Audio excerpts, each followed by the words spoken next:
에어컨이라는 게 가동되기 전에 미국 시골 작은 마을에 작은 교회가 있었습니다.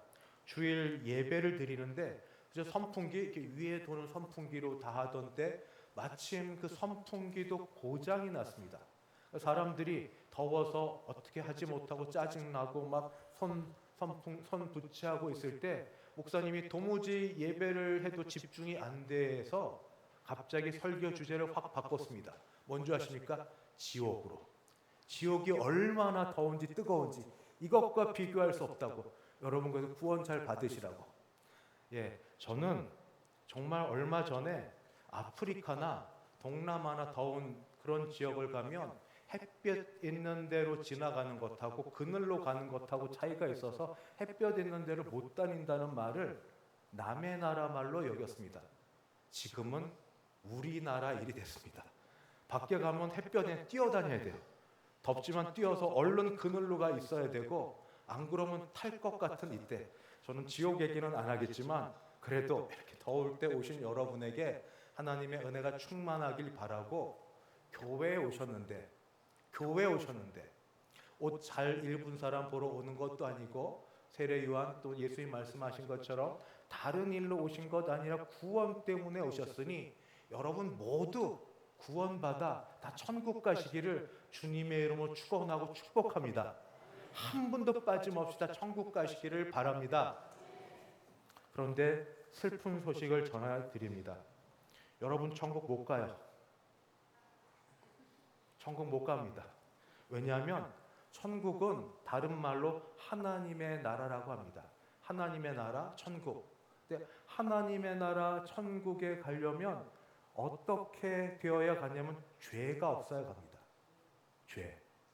근데 죄가 없어야 되는데 그래도 기본 양심이 있어서 죄를 없애보려고 나름 애를 많이 씁니다. 그래서 여러분 성경학교 때 나온 노래가 있습니다. 돈으로도 못 가요 하나님 나라. 또 있죠. 힘으로도 못 가요 하나님 나라. 후렴구 생략. 잘생겨도 못 가요. 얼굴 가리키면서 하나님 나라. 어여뻐도 못 가요 하나님 나라. 아이들한테도 하나님 나라 갈 수 있는 방법이 어떤 것도 안 된다 하는 것처럼 종교적으로 덕을 쌓고 또 어떤 일들을 하면 될까? 선행을 하면 될까? 뭐 어떤 일을 다 해도 못 갑니다. 왜냐하면 하나님의 나라는 하나님이 왕이시고 하나님이 재판관이신데 하나님의 나라는 하나님의 법, 율법인데 하나님의 법을 온전히 완전히 지켜야만 가는 나라입니다. 안 그러면 거기에다 부족하거나 못 미치면 뭐라고 그러는가? 죄. 그리고 그 죄를 지은 사람은 죄인이라고 합니다. 율법이 있는데 율법을 온전히 완전히 한 번도 빠짐없이 다 지켜야 하나님 나라 가는데 그럴 사람이 아무도 없습니다. 아무도 없습니다. 그래서 하나님께서 이렇게 하나님 나라에 갈 수 없는 사람들을 위하여 이 죄를 없애고 죄 대신에 죄의 용서함을 받아야 되는데 죄의 용서함을 아까 드린 것처럼 어떤 방법으로도 죄 용서함을 하나님 앞에서 하나님의 마음에 합할 정도로 되는 사람이 아무도 없어서 하나님이 그 앞에 내세운 게 있습니다. 그게 뭐냐? 오늘 읽은 말씀 로마서 3장 21절입니다. 이제는 율법 외에 하나님이 한 의가 나타났으니 율법과 선지자들에게 증거를 받은 것이라. 하나님의 의 매우 중요한 겁니다. 여러분 쉽게 설명하려고 애를 쓰겠지만 우리 신앙에 있어서 매우 중요한 하나님의 의. 천국 하나님 나라 들어가려면 하나님의 의가 있어야 들어갑니다. 그것 없으면 어떤 것이 있어도 안 됩니다. 하나님의 의는 죄 용서함 받은 자에게만 주어지는 게 하나님의 의입니다. 근데 하나님의 의는 돈으로도 안 되고 권력으로도 안 되고 힘으로도 안 되고 고행으로도 안 되고 선행으로도 안 되고 어떤 것도 안 됩니다. 하나님의 의는 어떤 것으로도 안 됩니다. 그러니까 하나님의 의 앞에서 우리는 마음이 줄어들고 좌절하고 그렇게 됩니다. 왜냐하면 하나님 앞에서 하나님 의 앞에서 나는 내가 죄인인 걸 알기 때문입니다. 양심이 알고, 가족이 알고, 가장 가까운 지인이 압니다. 괜찮은 줄 알았는데 가까이 해보니 역시 사람이더라. 어떤 점은 역시 그냥 똑같더라. 실망하셨나요? 하실 거 아무것도 없으세요? 다 똑같아요. 다 똑같아요. 하나님의 의 앞에 설 수 있는 죄인이 아무도 없습니다. 최종 재판장이신 하나님 앞에서 이 죄의 문제가 해결되지 않는 한 아무도 천국의 하나님 나라에 들어갈 수 없습니다. 어떻게 되느냐? 하나님이 인정해 주시면 되는데 하나님이 인정해 주는 길, 하나님의 방법을 마련해 주셨습니다. 로마서 3장 22절. 이거는 읽고 잠깐 좀 두십시오. 설명할 게 좀 있어서. 곧 예수 그리스도를 믿는 믿음으로 말미암아 모든 믿는 자에게 미치는 하나님의 의인이 차별이 없느니라. 하나님의 의가 또 나옵니다.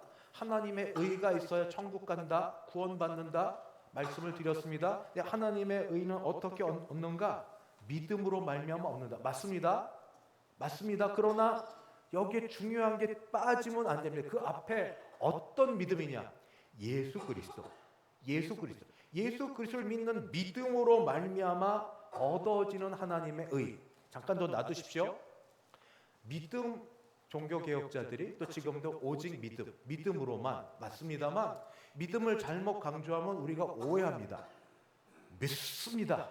시옷 발음 세게 하고 뭐 누구는 믿음이 강하고 누구는 믿음이 적고 어떻게 알아요? 어떤 종교 의식에 많이 참석하고 헌금을 많이 하고 애쓰면 믿음이 강한 건가요? 사람 속 사정을 누가 합니까? 믿음을 그렇게 측정할 수 있고 그럴 것이 아닙니다. 믿음보다 앞서서 더 왜냐하면 믿음도 선물이기 때문에 믿음이 마치 내가 갖고 있고 내가 발생할 수 있고 내가 내세울 자랑거리를 여기시면 안 된다는 의미에서 드리는 말입니다.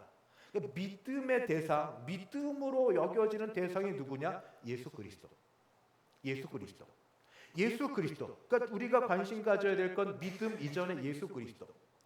하나님께서 의가 있어야 천국 하나님 나라 들여보내주시는데 의는 믿음의 대상인 예수 그리스도 때문에 이루어집니다. 예수 그리스도. 그러면 다시 묻습니다. 예수 그리스도께서 뭘 하셨길래? 예수 그리스도가 누구시며 무엇을 하셨기에 하나님의 의가 그에게 연결되어 우리가 그를 통하여 구원 얻고 천국 갈 수 있습니까? 예수 그리스도는 하나님 아버지를 기쁘시게 하는데 온전히 들이셨습니다. 예수 그리스도는 하나님을 온전히 만족시키셨습니다. 예수 그리스도는 하나님을 만족시키는데 특별히 구원하는 일에 만족을 시키셨습니다. 예수님은 구원을 받을 필요가 없으십니다. 잘 들으셔야 됩니다. 예수님은 죄라고는 요만큼도 없으십니다. 날 때부터 성령으로 잉태하셔서 죄라고는 전혀 모르신 분이십니다. 그런 이가 성령으로 말미암아 이 땅에 오셨을 때 세례 요한에 의하여 불려진 명칭이 있습니다. 보라, 세상 죄를 지고 가는 하나님의 어린 양이로다. 죄는 조금도 없으시고 죄는 모르신 분인데도 예수님을 뭐라고 불렀냐면 하나님의 어린 양. 어린 양은 결국 죽임을 당해야 된 제물로서 양인데 어떤 일을 당하냐? 세상의 모든 죄를 홀로 지고 가는 하나님의 어린 양. 예수님은 죄 없으신 분인데 이 세상 모든 죄인들의 이 문제를 해결하려고. 죄 문제 어떻게 해결하죠? 옛날 어르신들 같으면 지우개, 고무가 있으면 박박박박 지어서 없애죠. 요즘 아이들부터 청년들은 컴퓨터를 쓰니까 뭐 딜리트 키나 또 프로그램 강제 삭제 프로그램을 써가지고 잘하면 되죠. 뭐 그것도 포렌식으로 다시 복구할 수 있다면서요. 뭐 그렇게. 아니면 더 어르신들은 가진 돈으로 어떻게 좀 무마시키든지 권력 있으면 뒤로 이렇게 해가지고 그 없애는 방법으로 해서 어떻게 죄 문제를 해결할 수 있겠지만 하나님 앞에서는 안 됩니다. 하나님은 그런 걸로 통할 분이 아니십니다. 아주 유치하게 뭐 지우개 딜리트 같은 걸로 될 일이 아니고 돈으로나 권력으로 될 일이 아니고 엄정하신 하나님 앞에서 하나님 공의 앞에서 죄 문제는 해결되지 않습니다. 어떻게 해결하느냐? 하나님은 공의로우셔서 일관성이 있으셔서 말씀하신 대로 가셔야 됩니다. 뭐냐? 죄의 삭은 사망이라고. 죄 지으면 죄 지은 값 치러야 됩니다. 값은 죽음입니다. 죽어야 됩니다. 하나님은 죄를 미워하셔서 진노하셔서 하나님 진노 가운데 죄 지은 사람 죽어야 됩니다. 그래야 끝입니다. 그런데 이 일을 누가 하시는가? 이때 예수 그리스도를 우리를 대표하여 우리를 대신하여 세상의 모든 죄인들, 나고 난 모든 사람들 죄인 아닌 사람 없으니까 세상의 모든 사람들 죄인들을 대신하여 대표하여 마치 아담처럼 첫사람 아담처럼 모든 사람을 대신하여 대표하여 그들의 모든 죄를 홀로 다 지고 십자가에 달리셨을 때 하나님의 진노가 죄를 보시고 예수님에게 임하셨습니다. 진노, 그래서 죄에 대한 값은 죽음입니다. 예수님은 그래서 죽으셔야 했습니다. 예수님의 죄값이 아니라 죄 없으신 분이지만 세상 죄를 홀로 다 지시고 대신 지시고 죽으셔야 됐고, 이런 죽음을 속죄라고 합니다. 대신하여 죄를 속하여 주시려고 속죄 제물로 예수님은 돌아가셨습니다. 그래서 이 말씀을 같이 보겠습니다. 먼저 로마서 3장 23절에서 24절. 모든 사람이 죄를 범하였으며 여기에 빠질 사람 아무도 없습니다. 하나님의 영광, 하나님의 의에 이를 사람이 없더니 그리스도 예수 안에 있는 속량으로, 속죄, 예수님이 대신해서 죄 없으신 분이 대신하여 날 때부터 성령으로 말미암아 나셨고, 남성과 여성이 결혼하여 난 것 아니라 동정녀 탄생하셨고, 그런 나신 분이 속량으로 말미암아 하나님의 은혜로 값없이 의롭다 하심을 얻은 자 되었는 자. 예수님이 이렇게 되었다는 게 아닙니다. 예수님이 이렇게 십자가에 죽으심으로 하나님이 예수님을 보시고 예수님 안에서 예수님이 하신 걸 보고 우리는 예수님이 하신 거를 보고 믿는 자입니다. 그런 자를 죄 없다고 여겨주시는 게 됩니다. 예수님의 죽음은 나의 죽음입니다. 예수님의 진노받음은 내가 받아야 될 진노받음입니다. 그거를 예수님이 대신하셨고 대신 벌을 받으시고 대신 고난을 당하시고 대신하여 죽으셨습니다. 내가 그래서 예수님 십자가를 볼 때마다 저 자리는 내가 있어야 되는데, 저 자리에서 받을 고난은 내가 받아야 되는데, 저 죽음은 내가 받아야 될 죽음인데 하고 여기고 그렇게 생각하는 자마다 예수님의 죽음을 따라, 예수님의 하심을 따라 이 사람들, 예수님의 믿음을, 예수님의 십자가의 죽으심을 내 죽음으로 바라보는 자를 어떻게 여기시는가? 보시고 의롭다고 여겨주십니다. 여기 하나 더 들어가는 게 뭐냐면 예수님이 죽으시고 부활하십니다.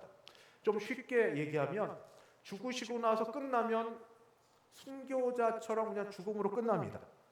그런데 죄값을 치르셨다는 증거, 죄값을 오늘 치르셨다는 증거로 부활이라는 게 있으십니다. 마치 굉장히 얄팍하고 아주 썩 좋은 비유는 아니지만 영수증처럼 굉장히 가볍고 그렇지만 우리 쉽게 어떤 물건을 사고 나서 샀다는 것에 대한 증거가 영수증이 있으면 어디 가도 보여주잖아요. 예수님의 죽으심이 정말 참된 죽으심이었다고 하나님이 인정해 주시는 그런 표가 다시 살게 하신, 다시 살아나신 예수님의 죽으심이 우리의 죽음을 모두 죄값을 치르셨다는 증거가 바로 예수님 부활하심, 예수님 하신 일이 의로웠다는 것을 증언해 주는 모든 게 부활하심, 부활이 바로 그런 겁니다. 그래서 바로 이 일들, 복음이 뭔지 아세요? 기쁜 소식. 나는 아무것도 한 게 없는데, 나를 구원해 주시는 게 바로 예수님의 죽으심, 예수님의 부활하심, 그 일을 나의 일로 여겨주셔서 그렇게 하심. 이렇게 해서 내가 그 사실을 믿을 때 두 가지가 이루어집니다. 동일한 건데 하나님이 보시고 죄 용서해 주시고 하나님이 보시고 의롭다고 여겨주십니다. 의롭다고 여겨주십니다. 이게 칭의라고 합니다. 매우 중요한 것 칭의. 의로운 것 아닙니다. 의롭다고 여겨주십니다. 의롭다고 여겨주심. 이거는 법정적 칭의라고 얘기합니다.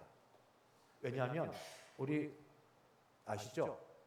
한국 현대사, 근현대사에서 경제인이든 정치인이든 분명히 죄를 졌어요. 누가 봐도 알고 본인도 양심 있으면 알겠죠. 분명히 죄를 졌는데 재판장에 갔는데 재판장이 죄 없음 하고 무죄 선언을 땅 내리는 겁니다. 그러면 그 다음부터 이 사람은 막 손 들고 죄 없다고 무죄 선언 받았다고 그렇게 하고 다니죠. 그렇다고 죄가 없나요? 다 알죠. 죄가 있지만 그래도 법적으로는, 그래서 법적으로 죄가 없다는 건 죄에 대해 책임을 지지 않는 겁니다. 죄 책이 없는 겁니다. 책임을 지지 않는 그런 무죄 선언을 받은 자 되어서 신분이 변화됩니다. 피의자에서 자유인으로, 그냥 아무 일 없는 사람으로. 이제 우리를 하나님께서 예수님이 십자가에서 죽으시고 부활하신 게 남이 아니라 나를 위한 것이고 나의 죄를 위해서 내가 받을 죽음을 대신 죽으셨고 하나님이 인정하시는 그 부활하심을 나도 앞으로 믿음으로 부활될 걸 믿는 그 사람에게는, 죽으심과 부활하심이 나를 위한 것이라는 걸 믿는 그 사람에게는 하나님의 선포가 이루어지는데 법적으로 의롭다 여겨주심, 의롭다 여겨주심, 신분의 변화가 이루어집니다. 죄인에서 하나님의 자녀로, 죄인에서 신분의 변화가 이루어지는 일들이 이렇게 벌어지게 됩니다. 그렇다고 죄가 없느냐? 알죠. 여전히 죄 있습니다. 객관적으로도 그렇고 내가 봐도 그렇고 죄가 있지만, 그러나 적어도 하나님이 나를 보실 때는 죄인 누구가 아니라 세례받을 때 하는 것처럼 하나님 통한 예수를 믿는 누구처럼 의인, 의롭다고 여겨주신 하나님의 사람으로 우리를 봐주십니다. 그런데 여기에만 그치지 아니하고 그 다음에 또 하나 우리가 잊지 말아야 될 게 하나 더 있습니다. 그게 뭐냐면 예수님의 죽으심이 속죄 제물을 넘어서서 예수님의 죽으심이 화목 제물도 되신다는 걸 놓치지 마셔야 됩니다. 로마 3장 23절 24절을 제가 보겠습니다. 모든 사람이 아까 같이 읽었죠. 25절 26절입니다. 이 예수를 하나님이 그의 피로써 믿음으로 말미암는 화목제물로 세우셨으니, 예수님이 화목제물 되셨습니다. 화목 누구에게? 하나님께 드려진 화목제물 되셨으니 이는 하나님께서 길이 참으시는 중에 전에 지은 죄를 간과하심으로 자기의 의로우심을 나타내려 하심이니 곧 이때에 자기의 의로우심을 나타내사 자기도 의로우시며 또 나옵니다. 예수 믿는 자를 의롭다 하려 하심이라. 법적으로 의롭다 하셨는데 이번에 예수님이 화목제물 되셨으면 어떤 일이 된 줄 아십니까? 하나님과 우리 사이에 관계가 회복되었습니다. 전에는 하나님이 어렵고 피하고 도망가야 될 그럴 분이셨습니다. 죄인이니까. 우리가 죄를 지면 그 사람 피하잖아요. 관계가 안 좋으니까 도망가잖아요. 안 만나려 가잖아요. 그런데 관계를 먼저 하나님이 나타나셔서 예수님의 마지막 언약의 피, 새 언약의 피로서 관계를 회복시켜 주셨습니다. 제가 좋아하는 찬송, 오늘 같이 불렀던 것처럼 나 같은 죄인이 용서함 받아서 주 앞에 옳다함 얻음은, 도대체 내가 무엇이간데 나에게 예수님을 믿는 믿음을 주시고 예수님이 이 땅에서 이루셨던 일, 십자가에서 죽으심이 속죄 죽으심이라는 사실, 예수님 부활하심으로 나도 이후에 죽어 같이 예수님을 따라 영과 육의 부활함을 얻을 거라는 믿음을 주셔서 살게 하시는지 이유를 모르겠습니다. 세상을 보면 나보다 훨씬 괜찮은 사람이 많아요. 예수를 믿지 않아서 그렇지. 도덕적이고 바르게 살고 여러 가지로. 그럼에도 불구하고 왜 나 같은 사람을 하나님이 불러주시고 믿는 믿음 주셔서, 나 같은 죄인을 예수 믿는 믿음 주셔서 옳다함 여겨주시고 법적으로 저 죄인 아닙니다. 의롭다 여겨주시고 신분을 바꿔주셔서 하나님의 아들이라 불러주셔서 아들아 불러주시고 여러분 딸이라 불러주시고 더하여서 관계가 회복되어서 하나님께 감히 나아가서 기도하고 간구하고 요청할 수 있게 주시는지 이유를 모릅니다. 그러나 중요한 것은 하나님이 그렇게 하셨다는 것만큼은 압니다. 양심이 알고 신앙으로 고백하고 하는 것, 물론 죄는 졌지만 늘 넘어지지만 그럼에도 불구하고 하나님이 이렇게 하셨는데 주 예수님께서 그 일에 속죄제물 되셨을 뿐 아니라 화목제물 되어 주셨으니 하나님과의 관계 속에 내가 조금 더 자유롭게 들어갈 뿐 아니라 그 다음 중요한 게 남아 있습니다. 예수님이 화목제물 되어 주셔서 하나님과 우리 사이를 화목케 하시고 이방인과 유대인을 화목케 하셨습니다. 내가 하나님으로부터 이렇게 예수 그리스도의 화목제물로 하나님과 화목하게 된 이후에 그리스도의 몸된 교회 안에 들어오게 되었습니다. 그래서 전에는, 예수 믿기 전에는 죄가 내 개인적인 죄로 하나님과 나와의 관계만 해결하면 됐지만 이제 속죄함 받아서 법적으로 내가 칭의 얻은 자 된 이후부터는 그 다음부터 하나님께서 예수 그리스도의 화목제물 되심으로 관계적으로 회복하게 하여 주셨으니 죄가 하나님과 나와의 관계만이 아니라 이웃과의 관계도 해당됩니다. 가족들 관계에서, 교회 교우들 관계에서. 그래서 10계명도 앞에 4계명은 하나님과의 관계 속에, 뒤에 6계명은 인간과의 관계 속에, 여러분 하나님과 나만 잘하면 된다고 여기시던 것에서 이제 오늘 말씀을 듣고 칭의의 이런 일들이 법적으로 하나님이 나를 의롭다 여겨주셨을 뿐 아니라 관계적으로 회복하게 하여 주셨으니 하나님과 관계가 회복된 나는 감사하여서 은혜를 받은 자 되어 은혜 통로 되어 사람들과의 관계도 회복해야 됩니다. 회복해야 됩니다. 내가 은혜를 흘려보내는 통로가 되어야지 받은 은혜 가로막아 놓는 그런 장애물이 되면 안 되지 않습니까? 대단한 일은 못해도 조약돌처럼, 큰 징검다리는 못해도 작은 징검다리처럼 주신 은혜, 목적이 있고 부르셨는데 받은 은혜 어떻게 전달하고 어떻게 전할까? 사람과의 관계 중요시 여기십시오. 교인들과의 관계 귀하게 여기십시오. 죄 두렵게 여기고 하나님 앞에 나와 우리 화목하는 일과 더불어서 사람들과 더불어 늘 기도할 때마다 양심에 걸리시거든 용기 내셔서 내가 어떻게 은혜 받았는지, 어떻게 관계가 회복되었는지, 하나님이 나에게 뭘 원하시는지, 남은 생애 동안, 남은 하루 동안, 남은 시간 동안 아쉬움도 없고 부끄러움도 없고 또 부족함도 없도록 애써 보실 때 성령께서 주의 몸된 교회에 함께 하셔서 우리 모두에게 좋은 것으로 서로 나누게 하실 줄 믿습니다. 아멘. 아멘. 하나님의 은혜가 우리를 의롭게 여겨주실 뿐 아니라 하나님의 은혜가 그 의롭게 여겨주심을 넓혀서 사람과 하나님과는 물론이고 사람과의 관계도 같이 행하려는 우리에게 여전히 넘쳐 함께 하실 줄 믿습니다. 기도하겠습니다. 주여 감사합니다. 나 같은 죄인이 용서함 받아서 주 앞에 옳다함 얻은 이유와 목적을 저는 모르나 그러나 그렇게 해주시니 감사합니다. 하나님이 세워주신 대로 아버지 옳다함 받은 의인 되었으니 의인으로 칭함 바 되었으니 하나님께 더 감사한 자 되게 도와주시고 하나님 받은 은혜를 따라 은혜를 흘려보내는 은혜의 좋은 통로 되게 도와주옵소서. 예수님의 이름으로 기도드리옵나이다. 아멘. 찬송가 310장입니다. 310장 함께 부르겠습니다.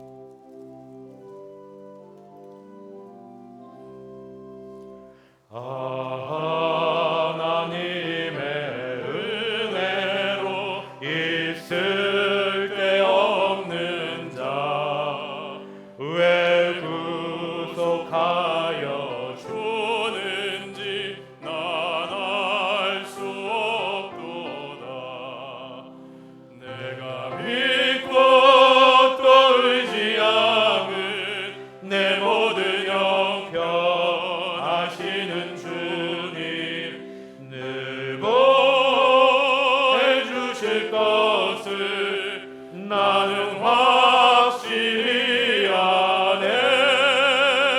왜 내게 굳센 믿음과 또 복음 주셔서 내 마음이 항상 편한지 난 알 수 없도다. 내가 믿고 또 의지함은 내 모든 형편하시는 주님 늘 보해 주실 것을 나는 확실히 아네. 왜 내게 성령 주셔서 내 마음을 감동해 주 예수 믿게 하는지 난 알 수 없도다. 내가 믿고 또 의지함은 내 모든 형편하시는 주님 늘 보해 주실 것을 나는 확실히 아네. 주 언제 강림하실지 옥밤에 옥낮에 또 주님 만날 그곳도 난 알 수 없도다. 내가 믿고 또 의지함은 내 모든 형편하시는 주님 늘 보해 주실 것을 나는 확실히 아네. 축도로 예배 마친 이후에 여러분 조금만 기다려 주시면 유치부는 아직 여름 성경학교가 마치지 않았습니다. 이제 마지막 했던 것을 여러분 앞에서 우리 선생님들과 엄마 아빠들이 오셔서 마지막 보여드리며 유치부 마지막 성경학교를 마치려 할 때 같이 보시고 축복해 주시고 기도해 주시면 감사하겠습니다. 기도하겠습니다.